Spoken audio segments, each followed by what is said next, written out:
The air hostess smiled. "Welcome aboard, sir. Would you like a newspaper?" "Yes, please."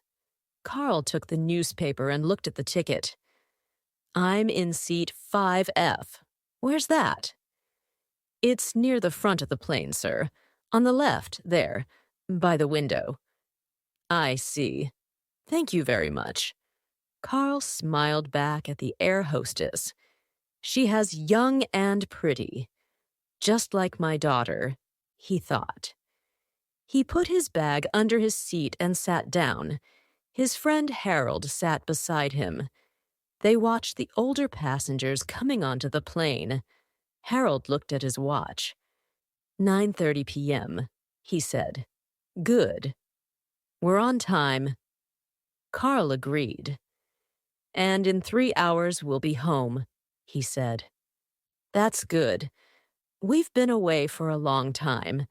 You'll be pleased to see your family, won't you, Harold?" Harold smiled. "Yes, I will. Have you seen this, sir?" He opened his bag and took out 2 small planes. "These are for my sons. I always something back for them." "How old are your sons?" Carl asked. 5 and almost 7. The older one has a birthday tomorrow." "He'll be very excited tonight, then." "Yes. I hope he gets some sleep." The plane took off. Carl watched the lights of the airport grow smaller below them. Then the plane flew above the clouds, and he could see the moon and the stars in the night sky. He lay back in this seat and closed his eyes. Later, he woke up. Harold was asleep. Carl looked at his watch. It was midnight. He called the air hostess. "Excuse me, what time did you arrive?" 11:30 p.m. local time, sir. That's about half an hour from now." "Thank you." Carl changed the time on his watch. "Anything else, sir?" "No, I don't think so." "Oh, wait a minute. Could I have a cup of coffee, please?" "Yes, of course, sir." He watched her bring the coffee. "She walks like my daughter, too," he thought. "And she is very young." She looked nervous, not sure what to do. "How long have you been an air hostess?" he asked. She smiled. 3 months, sir," she said. "Do you like it?" "Yes, I love it. It's very exciting."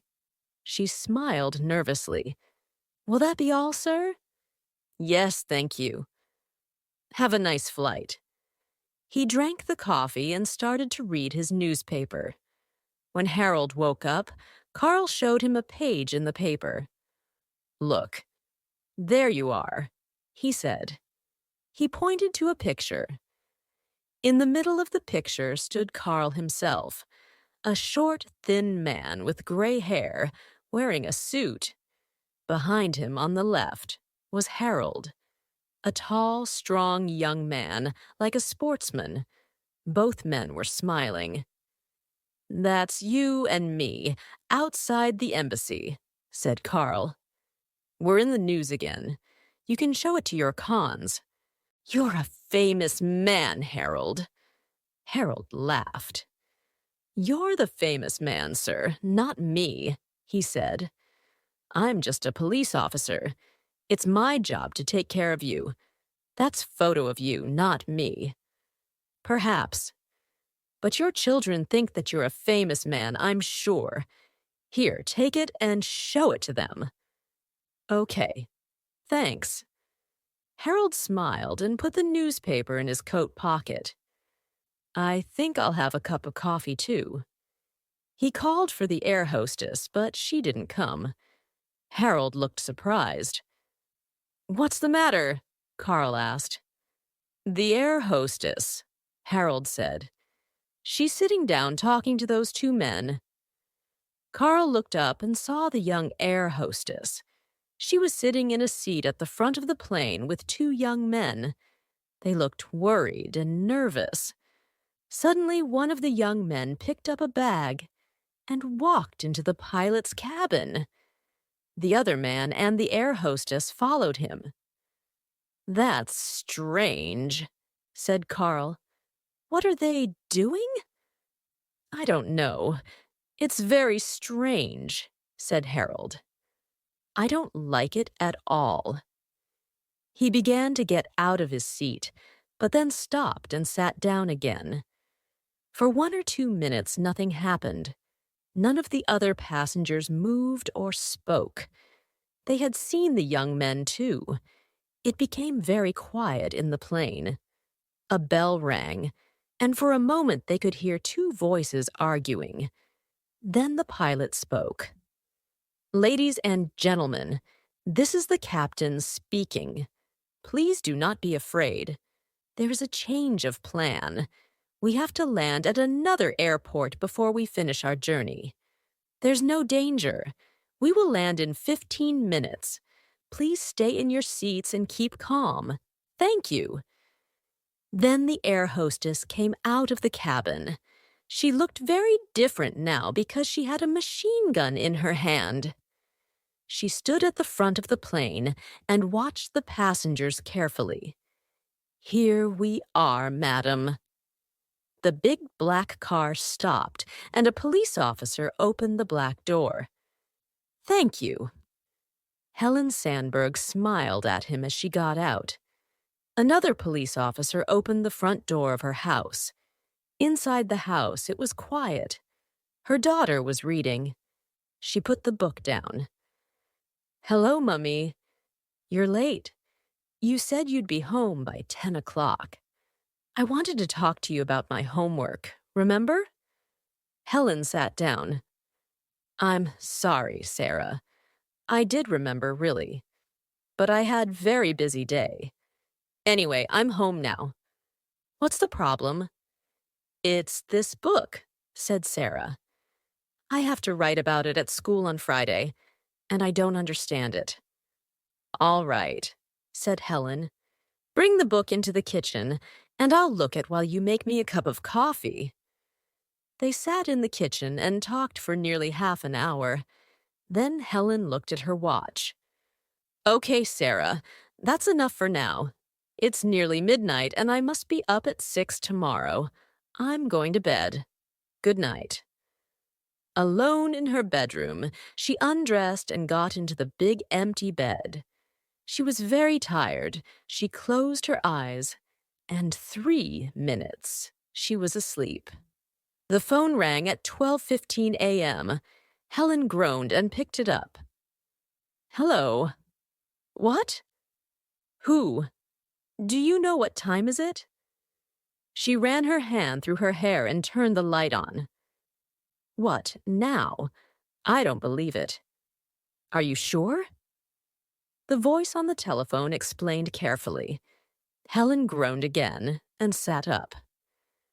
"I hope it is serious. If it isn't, somebody is going to be in big trouble." "Yes." "All right. Send the car in 15 minutes, then, and bring me some coffee. Goodbye." She put the phone down and got out of bed. Outside the Tomorrow, she could hear a strong wind blowing. 20 minutes later, she was sitting in the back of her big black car, drinking a cup of coffee and talking to the chief of airport police on the car telephone. It was raining heavily. Carl looked out of the plane window. It was very dark and rainy. It was a small airport with only 1 or 2 other planes, but there were 3 police cars near the airport building. "I don't understand," said quietly in Harold's ear. "Why are we here?" Harold looked worried.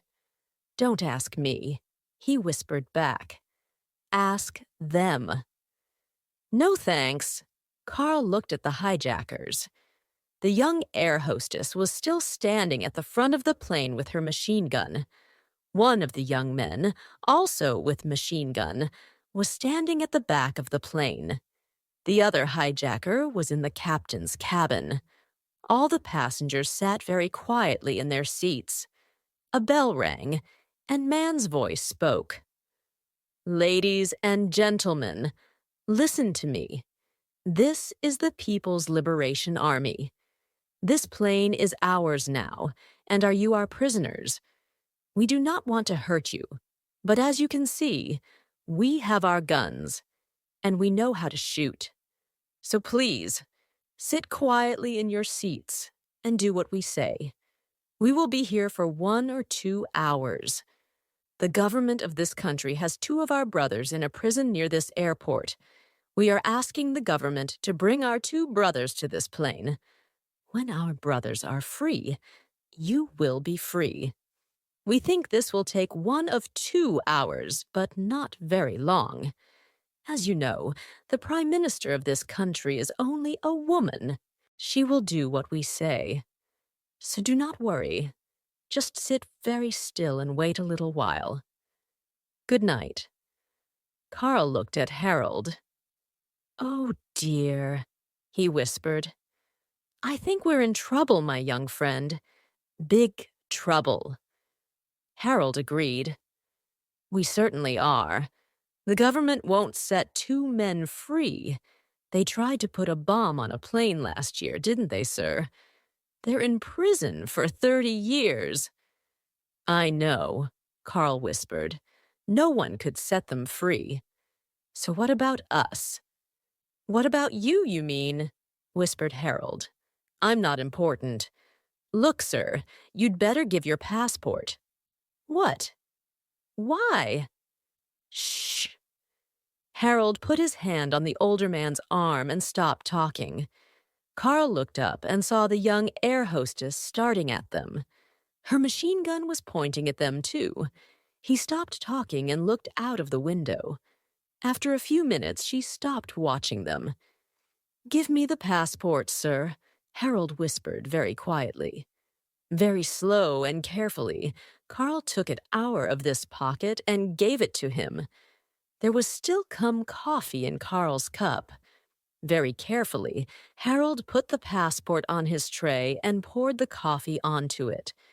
When passport was very wet, he tore it slowly into little pieces. He was a strong young man, and because the passport was wet, it did not make a sound. Then, one by one, he out the pieces of wet paper into his mouth and ate them. In 10 minutes, the passport had disappeared. I don't understand, whispered Carl. Why did you do that? You'll see, whispered Harold. But when they ask questions, let me answer, sir. Okay? You say nothing. Okay. Carl looked away, out of the window.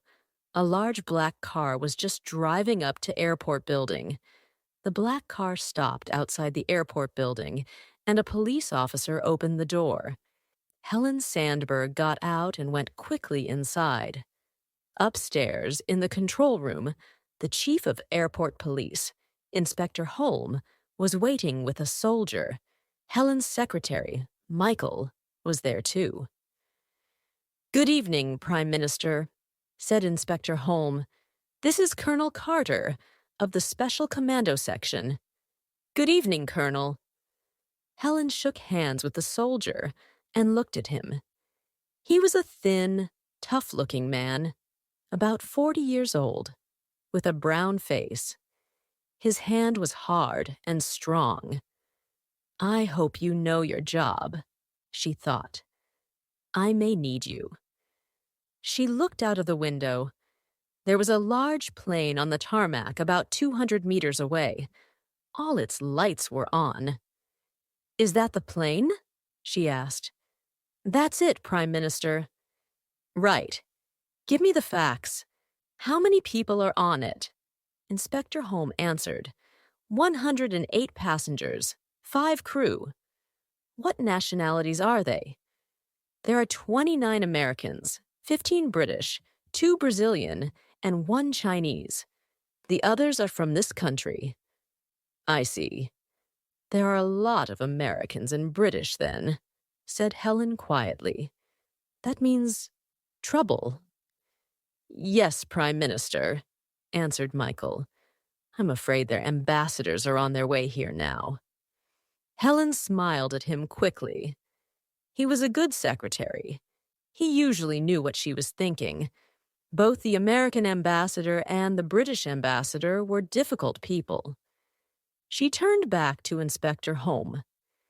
"Tell me about the hijackers. What do they want?" "We don't know how many hijackers there are, Prime Minister. But they have guns. We know that. They say they are from the People's Liberation Army. And they want 3 things." Inspector Holm paused and looked down at her. He was a very tall man, and he looked very important in his uniform. Helen didn't like him much. "Yes, well, what 3 things?" she asked quickly. "Firstly, they say we must set free their 2 brothers from prison. You remember, Prime Minister. 2 men tried to put a bomb on a plane last year. They are in prison near here." "I remember," Helen answered softly. "They're in prison for 30 years, aren't they?" "I think so. Something like that." The man paused. "Secondly, they say we must refuel the plane because they want to fly to another country. Thirdly, they say we must put this in all our newspapers. It says they are fighting for freedom for their people. They are freedom fighters. They want to liberate their people." He gave her a sheet of paper. Helen put in on the table. She did not read it. "And what about the passengers?" she asked. "When will the hijackers set them free?" "They say they will set most of the passengers free when their brothers to fly away with them. They will set them free when they arrive." "I see." "There's one other thing, Prime Minister." Colonel Carter spoke for the first time. His voice was very almost gentle. "They say we must bring the prisoners to the airport in 2 hours. If not, they will kill a passenger. They said his 1 hour ago." "So we have 1 hour left?" "That's right, Prime Minister. Just 1 hour. Then they will kill the first passenger." "I see." Helen walked slowly to the window and stared out at the plane. It was still raining, and a strong wind was blowing. She turned round. "Thank you, gentlemen. I will have to talk to them.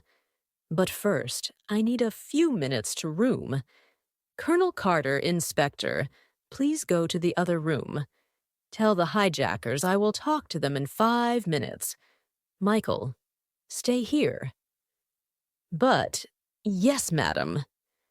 Inspector Holm looked unhappy, but he went out slowly with the colonel. Michael sat quietly, looking at her. He knew what she was thinking. "Have you got the passenger list, Michael?" "Yes, Prime Minister. Here you are." She picked up the list of names and looked at it carefully. Oh my God! His name was near the beginning. She dropped the list, sat down at the table, and ran her hands through the hair. For a long minute she said nothing. Then she looked up. "This is going to be very difficult, isn't it, Michael?" "I'm afraid so, Prime Minister. Very difficult indeed."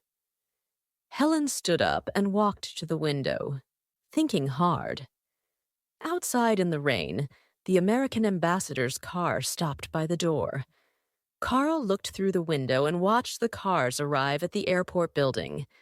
There were a lot of cars now, and a lot of lights in the building. Inside the plane, it was hot and quiet. There was nothing to do. He remembered other times when he had been in a plane at night with wife and daughter. That was been fun because they were excited and going on holiday. His daughter had always asked lots questions in the plane. Now no one said anything at all. Carl sat and thought, and felt his face becoming wet with sweat. "Your passport, please." "What?" He turned suddenly. One of the hijackers, a young man in a black shirt, was just behind them. He had a bag in his hand, and he was taking everyone's passports and putting them in it. "Why?" "Be quiet," Harold whispered. "Let me talk, sir. Remember? Your passport, please." The young man stood by their seats. "Here you are." Harold gave the man his passport. "Thank you. And his?" "He has no passport. I am a police officer, and he is my prisoner. I am taking him to prison in my country." "I see." The young man looked at them both in surprise. "Stand up, you." Carl stood up, and the young man searched his pockets, but he found nothing. He told Carl to sit down, then he opened Harold's passport and looked inside. "Police pig," he said. "Now you are our prisoner." Then he hit Harold in the face, looked at Carl, and laughed. "And perhaps we will set him free." Harold said nothing. The hijacker was about the same age as him, but not so big. The young hijacker laughed again and moved on to the next seat. "Thank you, Harold," Carl whispered when the man was at the front of the plane. "That was very brave, but I won't let you die for me, you know." "Be quiet, sir," Carl whispered when the man was standing in the door of the captain's cabin. He was talking to the other two. He was a strong man with a black beard. He looked angry and waved his arms. Carl listened carefully. He could hear one or two words, but not many. "Nothing. Nothing at all, stupid woman. She needs time, she says." All the hijackers were angry now. They looked at the passport and then started to walk down the aisle, pointing their guns at the passengers. Harold sat very still in his seat. "Don't look at them, Carl," he whispered. "Sit very still and don't look at them." Suddenly, the big hijacker pulled a passenger out of his seat. The passenger was a short, fat man in a gray suit. He shouted angrily in a voice that sounded American, but the hijacker hit him and then pushed him to the front of the plane with his machine gun. "Turn towards the door," he shouted. "Put your hands on the door, above your head, higher. That's it." The air hostess pointed her gun at the American's back. The hijacker in the black shirt stood at the front of the plane and pointed his gun at the passengers. "Don't move," he shouted. "Stay in your seats and don't look back." Then the big bearded hijacker went back into the captain's cabin. The bell rang. The hijacker's voice spoke. "Passengers, listen to me.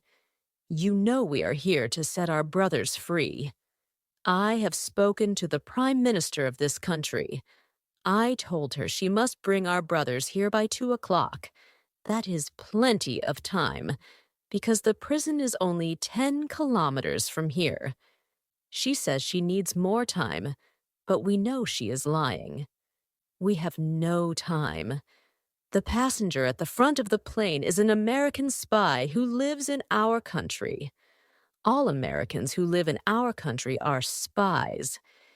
If our brothers are not at 2 o'clock, he will die. If you try to help him, you will die too."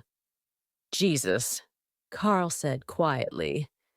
He looked at his watch. The time was 1:50 a.m. He looked out of the window across the rainy tarmac to the airport building. In one of those rooms was the Prime Minister. What would she do? What could she do? "Come on, honey," he said softly. "Start thinking. Think fast, honey, and think hard." Helen Sandberg sat at radio in the control room. Michael, Inspector Holm, and Colonel Carter sat behind her. They could all see the plane, 200 meters away, and they could all hear the voice of the hijacker on the radio. It was loud, excited. Our brothers have done nothing wrong. They are innocent. They are fighters for the freedom of our people. We need them with us on this plane, now. Helen kept her voice low and calm. Look, I understand what you say, but those men are criminals. They're in prison. I can't bring them here. And remember, the passengers on the plane are innocent people too, with families and children. Please set them free. We will not hurt you. The voice on the radio interrupted her. Mrs. Sandberg, I do not want to talk any more. It is now 1:59 a.m. Do you have our brothers here at the airport? Number I told you, dot. Then watch the front door of the plane. You can see it well, I hope? Yes. Helen's voice was quiet now, almost a whisper. Then watch. There is an American spy behind it. And remember, we have many American spies and many important business people on this plane. In half an hour, I will ask you again about my brothers. Helen stared out at the plane. Its front door was very small and far away. Colonel Carter touched her arm. Here are some binoculars, Prime Minister. You will be able to see clearly with these. She did not want to look, but she had to. She had decided not to free the prisoners, so now she had to see what happened to the passengers. She picked up the binoculars and stared at the front door of the plane. The door opened slowly. There were no steps outside the door, so it was 4 meters above the ground. Standing in the door was a short, fat man, his hands above his head. His face was white, and he looked very frightened. Then he jumped. But as he jumped, a girl came to the door and shot him. Some bullets hit him in the air, and more bullets hit him as he lay on the ground. One of his arms moved a little, and blood ran out of the side of his arms onto tarmac. The girl continued shooting him for 10, maybe 15 seconds. Then someone pulled her back into the plane, and door closed. For a long time, everyone was silent. Then Colonel Carter spoke. Inspector, why didn't your men shoot? That girl was in the doorway for nearly 15 seconds. Why isn't she dead? We are police officers, not soldiers. But the colonel interrupted him. Prime Minister, let my men deal with this problem. They have killed a man now, and they'll kill another one in half an hour. We must attack that plane. We are commandos. We know how to do it. Helen was still watching the dead body of the man on the tarmac. She thought a hand moved for a moment. But no, he must be dead by now. There was a pool of blood on the tarmac now, around his head. He could not possibly be alive. For a moment, she did not hear the voices around her. In half an hour. Prime Minister? Yes. She turned towards them. Yes. Colonel Carter, bring your men here immediately. Meet me in 10 minutes with your plan. But I warn you, it must be a good one. I don't want any more dead passengers. Yes, Prime Minister, at once. The colonel turned to go. Inspector. Yes, madam. I want those 2 prisoners brought here from the prison at once. You have 25 minutes, no more. Do you understand? But, Prime Minister, you can't do that. The inspector and the colonel stared at her in surprise. I can, and I will. But these men are dangerous criminals, terrorists. They tried to put a bomb on a plane. They are in prison for 30 years. Colonel, I know, but they are only 2 men, and there are over 100 innocent people on that plane. My job is to save their lives, and I need time to do it. The inspector stood up very tall and straight in his uniform. Prime Minister, I strongly advise you not to do this. You don't understand. Helen interrupted him, her voice ice-cold and angry. I understand very well indeed, Inspector, and I thank you for your advice. But I think I must make the decisions, and you must obey my orders. You now have only 24 minutes. Bring those prisoners here, please. Yes, madam. The inspector and the colonel left the room, looking very unhappy. Prime Minister? Yes, Michael? She turned and saw that Michael was smiling quietly.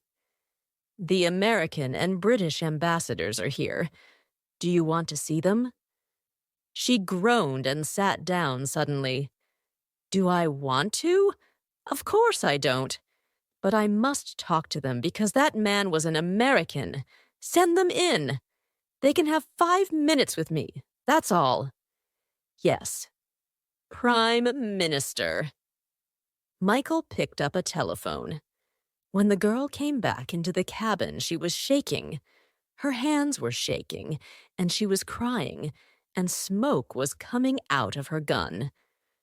One of the passengers, an American, stood up and shouted at her. You're a murderer, he shouted. You're a dirty, murdering bee. She turned and pointed the gun at him and fired. The man sat down in his seat, and the bullets went above the seats, all along the plane, and out through the roof. After 10 seconds, the girl stopped firing and shouted, You're shut up. You shut up and sit down, or I'll kill you all. I am a soldier of the People's Liberation Army, and I'll kill you, all of you. But she was crying too, and the young man in the black shirt put his arm around her and held her.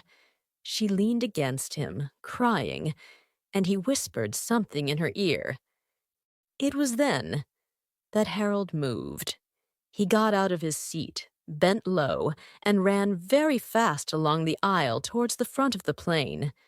The young man and the girl did not see him coming, and he caught them both around their legs and knocked them onto the floor. Harold fell on top of them, and he tried to take one of the guns, but girl pulled his hair, and the young man held his arms. Then the bearded man came out of the captain's cabin and hit Harold hard on the head with his gun. Harold fell on the floor and lay still. The bearded man pointed his gun at the passengers and shouted, Sit still!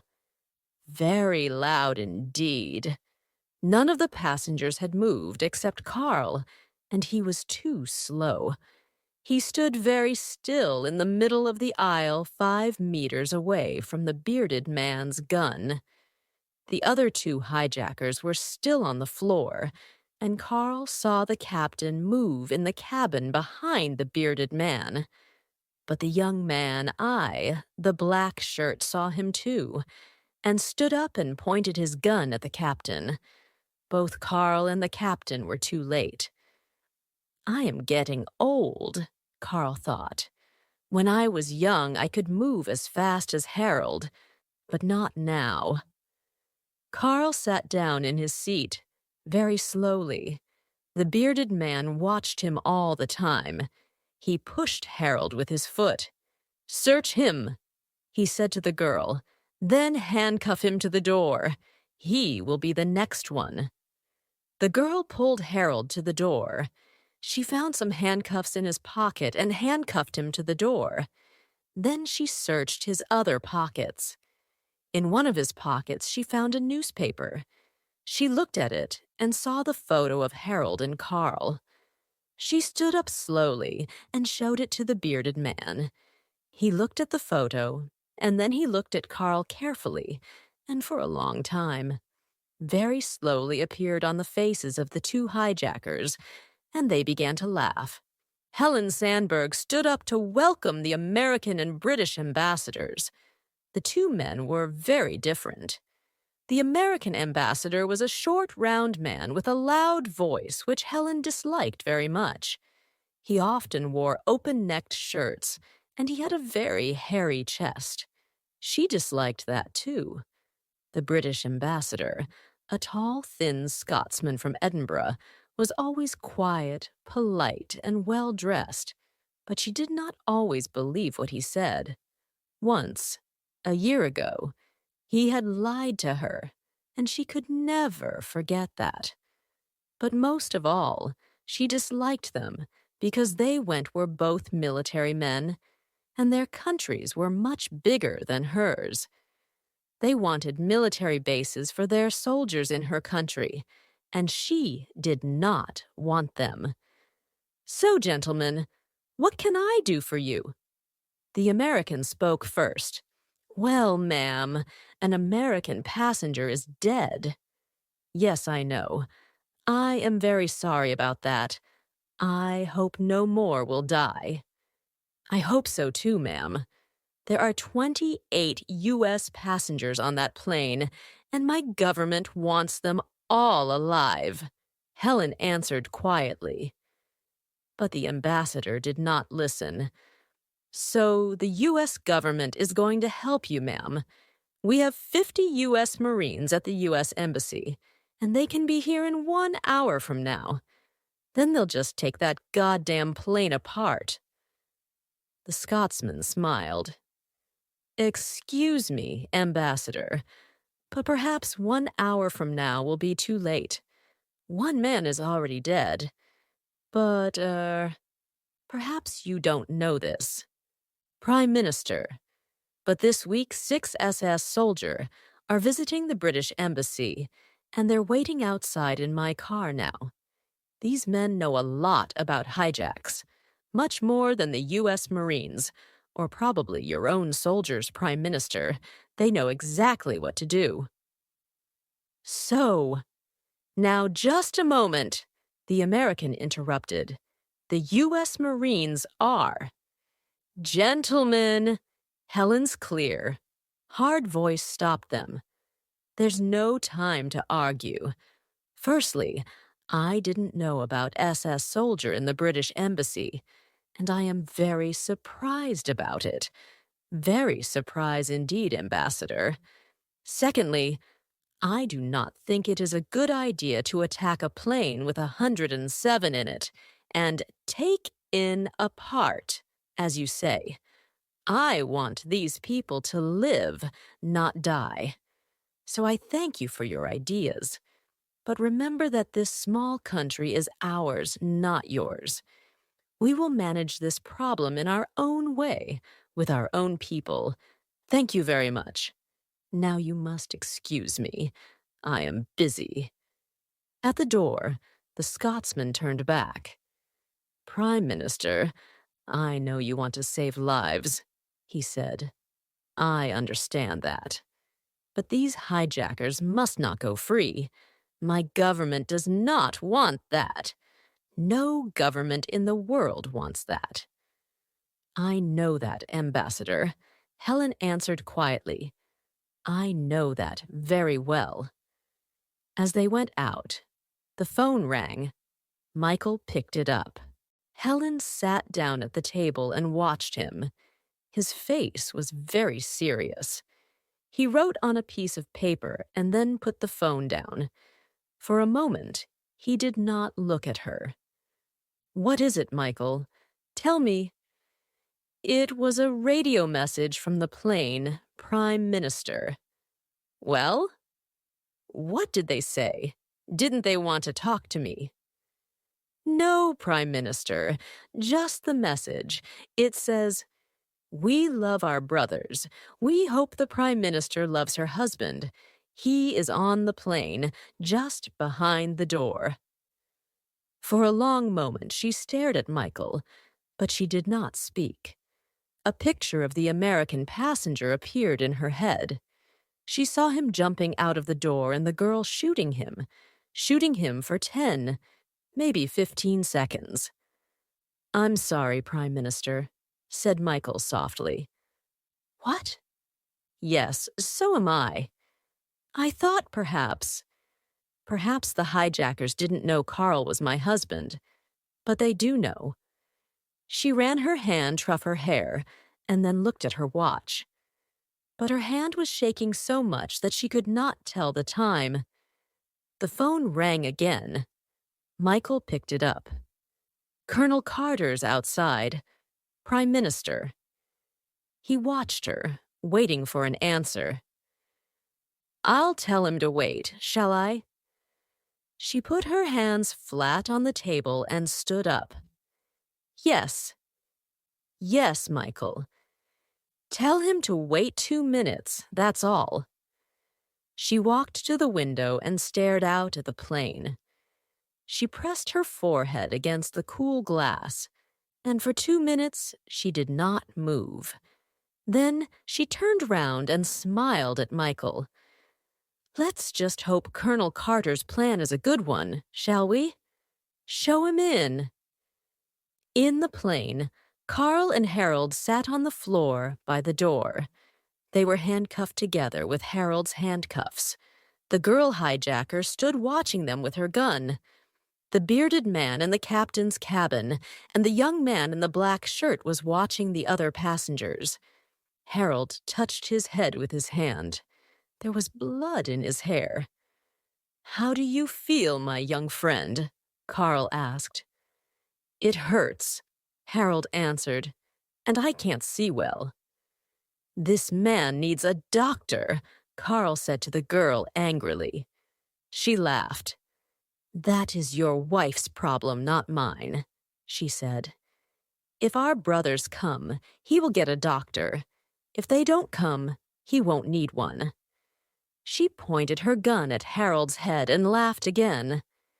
She wasn't at all nervous now. Carl felt angry.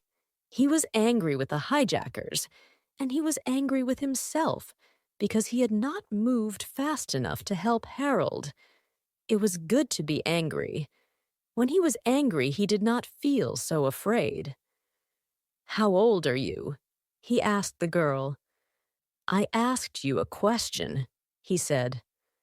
"How old are you? 18? 19? You're not very old, really, are you? You're just a child." The girl's face went red. "I'm 20, she said angrily. "I'm not a child." "You look like a child," Carl said. "You're only 2 years older than my daughter. Why are you doing this?" The girl laughed. She didn't look at his eyes. "Why? You wouldn't understand." "I don't think you understand what you're doing," Carl said. "None of the people in this plane has hurt you. We are all innocent. That man you killed, he wasn't a spy. He was just an American businessman. You've never seen any of us before. Why do you want to kill us?"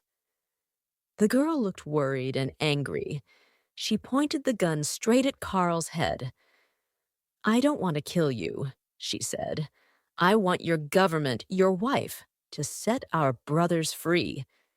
"Yes, I know," said Carl carefully. He watched the gun and the girl's face, but he was not really afraid because he was still angry. He argued with the girl as Trophy was arguing with his daughter. "But remember what your brothers did. They tried to put a bomb on a plane. They wanted to kill innocent people like us. Why?" "You are not innocent," said the girl. "No one is innocent. People like you and your wife and that American. You have money and power, and you take it from my people, from us. Do you know now I lived when I was a child? 10 people in one room with no bath, no water, nothing. My parents had no jobs, no passports, no country, nothing. We lived a town with 10,000 others. But 10 kilometers away, there were rich people like you, with big, beautiful house, fine cars, fine clothes. And they were all innocent people, like you. I tell you, no one is innocent. She was shouting now, and nearly crying. There were tears in her eyes. Carl and Harold watched the gun carefully. Poor girl, Carl thought. Poor little murderess. The bearded man came out of the captain's cabin and put his hand on the girl's arm. "Stop it, little flower," he said. "Don't talk to them. That's not your job." Then he hit Carl in the face. "Keep your mouth shut," he said. "Think about your wife instead. Do you see the time? I think she has forgotten you." Carl groaned and held his mouth with his hand. There was blood in his mouth, and one of his teeth was broken. Then he looked at his watch. It was 2:23. 7 minutes left. Then the half hour was over. "I'm sorry, my friend," he whispered to Harold. "You tried fighting, and I tried talking. But it didn't work. I think this may be our last journey." Helen Sandberg decided she liked Colonel Carter. He spoke clearly, he explained his ideas carefully, and he listened to what she said. He did not try to be difficult because she was a woman. Best of all, they had made a plan together. A good plan, she thought. It could really work. Perhaps. She looked at her watch. 2:23. "Right, Colonel. Get your men ready. I'll send the first prisoner down to you when they arrive. Yet?" "No, Prime Minister, not yet." "Then, where the hell are they? Can you get Inspector Holm on the car radio?" "They're trying, Prime Minister." Michael spoke into the telephone. Colonel Carter left the room, and Helen walked up and down slowly, watching the clock. 2.24, 2.25, 2.26. "They've got him, Prime Minister," he says. "He says one of the cars has had an accident in the rain. He thinks he can be here in 10 minutes. Michael looked up. There was no smile on his face at all now. 10 minutes. What's he driving? A police car? Or a bicycle? Helen banged her fist on the table. "We're got 4 minutes left. Okay, I want to talk to the hijackers. Get them on the radio." She sat down at the table while Michael called the plane. Colonel Carter came in and stood behind her. A voice came on the radio. "Well, Mrs. Sandberg, where are our brothers?" "They're coming," said Helen. "They'll be here in 10 minutes. "That is too late. I gave you half an hour. Your husband will die in 4 minutes." Helen pressed her hands flat on the table, so hard that the ends of her fingers went white. "Please don't that," she said. "I am sorry, Mrs. Sandberg, but if my brothers are not here in 4 minutes, your husband will die." "Don't you want to see your brothers?" she asked quickly. "I promise you, if you kill my husband, you'll never see them again." There was a pause while no one spoke. Then the radio answered. 4 minutes, Mrs. Sandberg." Helen spoke clearly, slowly, and loudly. She filled her voice with all the anger she had in her body. "Listen, you murderer. I need just 10 minutes to get your brothers to this airport. Then I will send them to the plane. But if you kill my husband or anyone else, then I promise you that your brothers will die on the tarmac in front of that plane. Is that what you want? Or will you wait 10 minutes? There was another longer pause. Helen started out into the night. She did not see anything. All right, 10 more minutes. Thank you. Now, there is one more thing. The passengers. What about them? You must set them free before I send your brothers to the plane. The voice on the radio laughed. Because you are a woman. Do you think all men are stupid like your husband? Send me our brothers, then refuel the plane, and then I will send you the passengers. No, answered Helen.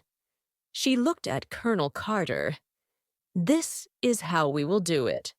I will send you one of our brothers, and then you must send me the passengers. When we have all the passengers, then we will refuel the plane and send you your other brothers. The voice laughed again. Do you think you are buying cheap fish from a child in the market? Send us one brother then, and we will send you 100 passengers. Refuel the plane and send us the other brother, and we will send you the other passenger. But the pilot and your husband must come with us to another country. We will set them free later. Helen looked at Colonel Carter. There was the beginning of a smile on her face. She could see that he agreed with her. She waited for a moment longer to worry the hijacker. Is it agreed, woman? Or do I kill your husband now? I agree. I will send your first brother to you in 10 minutes. Carl felt his broken tooth with his tongue. The door of the captain's cabin was open, and he could see the bearded hijacker sitting inside. He had a long nose and dark hair, and his eyes looked green from the light of the instruments in the dark cabin. He held his gun near his mouth and touched it gently with his lips as he waited. Carl had heard half of the conversation. 8 of the 10 minutes had gone. Now that he could do nothing, he felt afraid. He could feel his hand in the handcuffs shaking. Harold felt it too, and held Carl's hand with his own. Don't worry, Mr. Sandberg, Harold whispered. We'll get out of here. Perhaps, Carl answered. And perhaps not. But I don't want these murderers to go free. Shh, Harold whispered. Carl looked up and saw the girl watching them. Then, suddenly, the bearded man shouted, They're coming! Look! Get ready! The girl went into the captain's cabin. Harold and Carl stood up and looked through a window. They saw 3 men pushing some steps across the tarmac. The men put the steps outside the plane door and then went back again. Then 2 more men came out of the building. They were wearing bright yellow coats because of the rain. One man walked towards the plane. Come away from the door! Quick! The girl unlocked the handcuffs and pushed Harold and Carl back to their seats. Then she started to open the door. Wait! Turn the lights out and stand back from the door, said the bearded man. They will try to shoot us in the light room from the door. The door opened, and the man in the yellow coat came into the plane. He was thin, with very short hair. The girl shut the door. The lights came on, and the man shut his eyes in the bright light. The girl and the bearded man put their arms around him, laughing. Free! You are free now, brother. And the other one. Is he safe? Come into the cabin. Let's talk. Carl and Harold watched sadly. "So now she will give them what they want, because of me," said Carl quietly. "We will be safe, but they will go free to bomb another plane because of me." He held his head in his hands. "Wait, Mr. Sandberg," said Harold. "Your wife isn't stupid, you know. This game has not ended yet. Sit still and be ready." The other passengers sat quietly, waiting to be free. Helen Sandberg stood by the control room window, staring at the plane. "Come on," she said. "Why is that door shut? Where are the passengers?" "The hijackers won't set them free," said Inspector Holm. "I told you, Prime Minister, this is serious mistake." "Be quiet, man," said Colonel Carter. "I think we've got something on the radio." Beside him, a soldier was turning the controls of a small army radio. Suddenly, the voice of one of the hijackers and the prisoner came into the room. "So, how many soldiers are there in the airport building, my brother?" "I didn't see any soldiers, only police." "That's strange. No soldiers at all." "I did not see any, brother." "Very strange. But these are not military people. They do not have many soldiers. Perhaps the woman do what she says, then." "What happening, Colonel?" Helen asked. "Those are the hijackers' voices. How can we hear them?" The colonel laughed. "Well, madam, you can see it's raining, can't you? We didn't want our poor prisoner to get wet, so we gave him a nice yellow raincoat, you see. But it was an expensive raincoat, because one of its buttons is a small transmitter. So now we can hear everything they say, and we know where are on the plane." Helen smiled. "Good idea, Colonel. I hope it helps." "Prime Minister," Michael interrupted. "They're coming." Helen looked through the window. The door of the plane was open, and people were coming down the steps one after another. Some of them started to run towards the airport building, and few knelt down on the wet tarmac. "What are they doing?" Helen asked. "Praying, perhaps," said Michael, "to thank God that they're alive." Police and doctors came out of the building to help the passengers. Helen stood and watched through binoculars. She did not see Carl. 99, 100. "That's it, then," said Colonel Carter. The plane door closed. "Now we move on to the next step of our plan. Goodbye, Prime Minister." Helen turned and saw that the colonel was putting on white clothes on top of his army uniform. He put several grenades in the coat pocket and a machine gun into a long pocket inside the coat. He smiled at her. "I must help my men refuel the plane." "May God go with you, Colonel," she said. The lights in the plane went out again. There were only 11 of them lit now. Carl Sandberg and Harold, 4 crew, and 5 Americans. They sat together in the middle of the plane. The girl and the young man in the black shirt watched them. Through the window, Carl saw the fuel tanker drive towards the plane. It stopped, and 5 men in white clothes got out. The pilot went to the front of the plane to work the controls, and the men started to refuel the plane. He saw another man in a yellow raincoat come out of the airport building. The bearded hijacker started to talk very excitedly.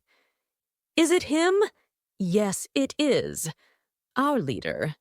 My brother and sister, we have done it. Now I must welcome him at the door. You, brother, watch the pilot in the cabin. And sister, watch the passengers." Carl Sandberg watched the man at the yellow coat walk nearer. He could only see one man at the back of the plane, refueling it. He thought the others were under the plane somewhere, but he did not know where. Harold put his hand on Carl's arm. Carl looked at him. Harold did not speak, but he was looking at the girl very carefully. As the door opened and the man with the yellow coat came in, the girl turned to look. Through the window, Carl saw a man in a white coat run out from under the plane with something that looked like a grenade in his hand. 2 other men in white ran out behind him. The man's arm went up and he threw the grenade through the open door. There was a very loud bang at the front of the plane and a flash of white light that burned Carl's eyes. Almost immediately, there was an even louder bang, bang, and 2 more flashes of white light. Carl could not move. The noise was so loud and the light so bright that he sat still as a stone. He saw the girl, Hijacker, and the bearded man standing quiet still too, with their guns in their hands and their mouths open. Then a man in white ran through the door with a gun in his hand. He shot the girl and the bearded man before they could move. The hijacker in the black shirt came out of the captain's cabin behind the man in white, came through the door, and shot him too. The 2 prisoners, in their yellow raincoats, tried to get the door, but the men in white knocked them to the floor and handcuffed there behind their backs. Carl looked down. The girl was lying on the floor of the aisle beside him. He saw her hand move towards her machine gun, but then one of the soldiers in white ran down the aisle and shot her again through the head. Another soldier pulled her away by her legs, and her long hair left blood along the floor. Helen Sandberg heard the bangs, too, and when she saw the white light, she thought the plane was burning. For about half a minute, there was nothing but loud bangs and white flashes. And then there was nothing. There were no lights at all in the plane, and no sounds either. She turned to Michael. "Can't you get them on the radio?" "I'm trying, Prime Minister, but I think it's broken." She walked to the door. "I'm going out." Inspector Holmes stood in front of her.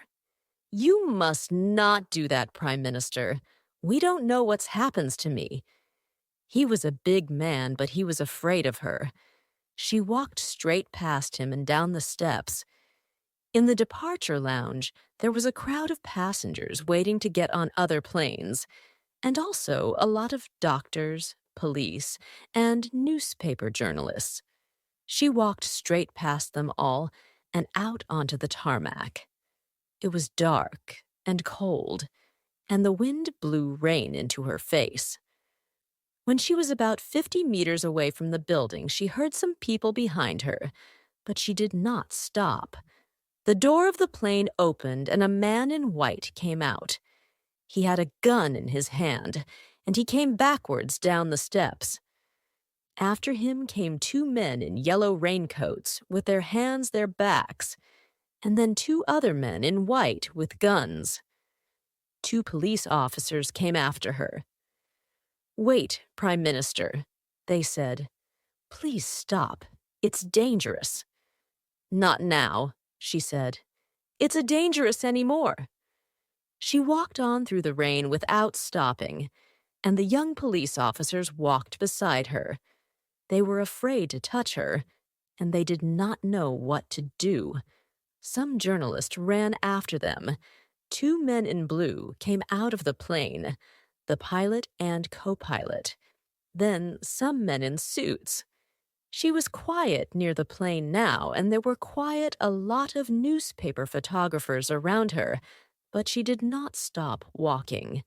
A big young man came out of the plane with a short, thin, gray-haired one, Harold and Carl. Helen could see that Carl's face was very white, and there was blood in his mouth, but he could walk all right. Carl saw her coming, a small, strong figure walking through the rain with a crowd of police and photographers around her. "Harold, my friend," he said, "I think we're in the news again. You're going to have another photo to show your little son in his birthday." Carl and Helen Sandberg met at the bottom of the steps in the darkness and the rain. And Carl was right. There was a photo of it in every newspaper in the world the next day.